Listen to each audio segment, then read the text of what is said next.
Hello friends, स्वागत है आपका आपके अपने यूट्यूब चैनल ज्ञान प्लस पर। उत्तर प्रदेश अधीनस्थ सेवा चयन आयोग नई भर्ती प्रणाली लागू हो चुकी है। साल में सिर्फ एक ही बार पेट होगा। यूपीटीपीएससी की अधिसूचना जारी हो गई है। चलिए हम विस्तार से अधिसूचना के बारे में आपको डिटेल दिखा देते हैं। यदि चैनल पर पहली बार है, चैनल को सब्सक्राइब तथा बेल आइकन को प्रेस करना मत भूलिएगा इसी तरह की लेटेस्ट अपडेट के लिए। चलिए शुरू करते हैं। तो ये आपका टेलीग्राम चैनल है यूपीटीपीएससी पेट के लिए, आप इसको ज्वाइन कर सकते हैं। और यहाँ पे स्टडी मटेरियल के अलावा क्विज आदि सारी चीज़ें रहेंगी, तो आप यहाँ से तैयारी कर सकते हैं ज़बरदस्त पेट की। चलिए शुरू करते हैं। तो पेट का गजट यहाँ पे देखिए कल 20 नवंबर को जारी हुआ था। यहाँ पे उत्तर प्रदेश अधीनस्थ सेवा चयन आयोग के अभ्यर्थियों के चयन हेतु द्विस्तरीय परीक्षा प्रणाली अपनाए जाने के संबंध में अध्यक्ष उत्तर प्रदेश अधीनस्थ सेवा चयन आयोग 15/9/2020 के क्रम में अपर मुख्य सचिव नियुक्ति कार्मिक विभाग 6 अक्टूबर को बैठक संपन्न हुई। इस पे सहमति बनी है जो कि निम्न है।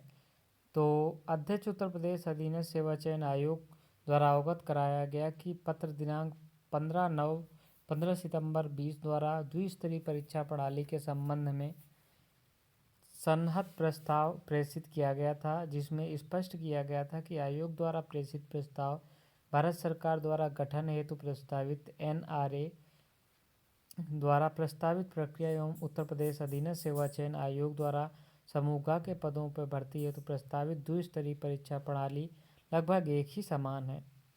राष्ट्रीय भर्ती परीक्षा एनआरए के माध्यम से सेट की व्यवस्था की गई है और वहीं उत्तर प्रदेश अधीनस्थ सेवा चयन आयोग द्वारा पेट की व्यवस्था की गई होगी। जब सेट लागू होगा तो पेट के लिए कोई स्कोप नहीं रह जाएगा, यानी कि पेट समाप्त कर दिया जाएगा।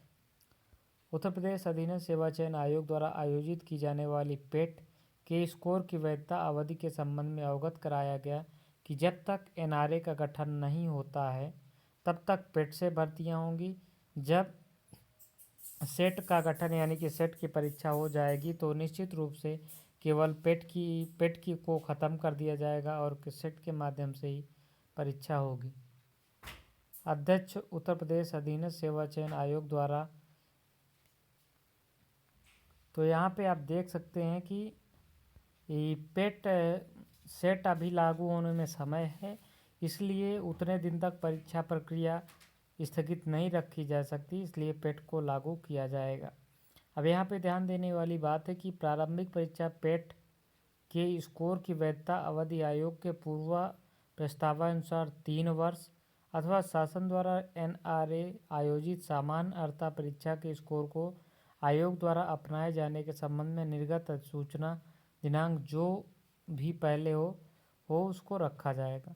वहीं पे अध्यक्ष उत्तर प्रदेश अधीनस्थ सेवा चयन आयोग द्वारा पेट परीक्षा के स्कोर के संबंध में कहा गया है कि यदि प्रारंभिक अर्हता पेट का परीक्षा का स्कोर होगा वो केवल 1 वर्ष के लिए ही किया जाना है, तो अभ्यर्थी का स्कोर परसेंटाइल के आधार पर जारी किया जाए अथवा प्रतिशत के आधार पर, दोनों ही आधार पर जो मेरिट सूची बनाई जाएगी उनमें कोई अंतर नहीं होगा।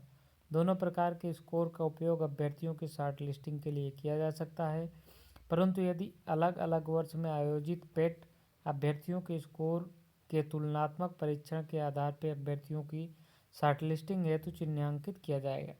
कुल मिला के यहाँ पे कहा गया है कि जैसे कि पेट का स्कोर 3 वर्ष के लिए मान लीजिए कि वैलिड किया गया है, तो पहले वर्ष मान लीजिए पेट हुआ, दूसरे वर्ष जब पेट होगा तो पहले वर्ष पेट और दूसरे वर्ष के पेट के पेपर के लेवल में अंतर होगा।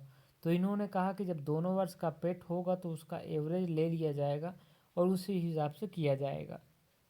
केवल 1 वर्ष का पेट होगा, एक बार होगा, तो वहाँ पे परसेंटाइल लिया जाएगा, यानी कि वहाँ पे एक्यूरेसी ध्यान रखी जाएगी। तो इसी बारे में यहाँ पे कहा गया है। आगे हम इस पे बात करते हैं। तो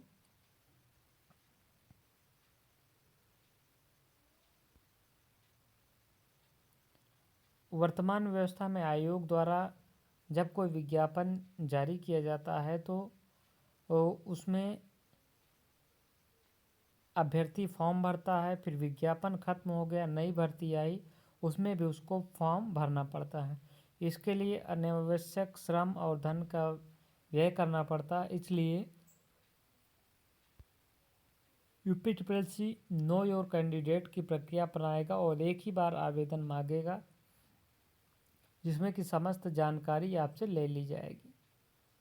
उसके बाद यहाँ पे परसेंटाइल के बाद, जहाँ तक परसेंटाइल प्राप्तांक घोषित करने का प्रश्न है, इसके बारे में विचारोपरांत यह निर्णय लिया गया कि चूंकि अभी भारत सरकार की व्यवस्था प्रारंभ होने की समय सारणी यानी कि सेट की समय सारणी स्पष्ट नहीं है और भारत सरकार द्वारा आयोजित की जाने वाली परीक्षा के प्रथम स्कोर 1 साल से कम तथा 1 साल से अधिक समय बाद आ सकते हैं।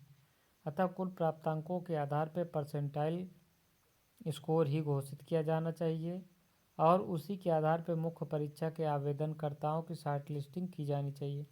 तदोपरांत विभिन्न विभागों की विशिष्ट आवश्यकताओं व सुसंगत सेवा नियमावलियों के प्रावधानों के अनुसार प्रारंभिक सरकारी परीक्षा के स्कोर के आधार पर अभ्यर्थियों को मुख्य परीक्षा के लिए बुलाया जाएगा। इस संबंध में कहा गया है कि पेट सेट, पहले पेट चलेगा, उसके बाद जब सेट आ जाएगा तो सेट के द्वारा ही परीक्षा हो जाएगी, पेट खत्म कर दिया जाएगा। फिलहाल यहाँ पे कंक्लूजन की बात हम कर लें तो पेट साल में आपको हर साल देना अनिवार्य है, इसका स्कोर 1 ही साल मान होगा। दूसरी चीज़ है कि जब सेट लागू हो जाएगा तो पेट नहीं होगा। तीसरी चीज़ यहाँ पे ये है कि अलग अलग आपको अब फॉर्म नहीं भरने पड़ेंगे, एक साथ आपको वो फॉर्म एक ही बार भरना पड़ेगा। चौथी बात यह है कि दिसंबर में पेट के लिए आवेदन मांगे जाएंगे और फरवरी लास्ट में इसकी परीक्षा कराई जाएगी और अप्रैल से नई भर्तियों के विज्ञापन जारी करके उस पर मुख्य परीक्षा का प्रस्ताव को आगे बढ़ाया जाएगा। उसके बाद मुख्य परीक्षा के बाद प्रारंभिक परीक्षा तथा यानी कि पेट और मुख्य परीक्षा के औसत मार्क्स को निकाल के अंतिम मेरिट बनेगी, जिसके माध्यम से सिलेक्शन होगा। तो इन सारी बातों को निष्कर्ष रखते हुए यही है इन सभी विज्ञापनों में। इस वीडियो में इतना ही, मिलते हैं अगली वीडियो में, तब तक के लिए धन्यवाद।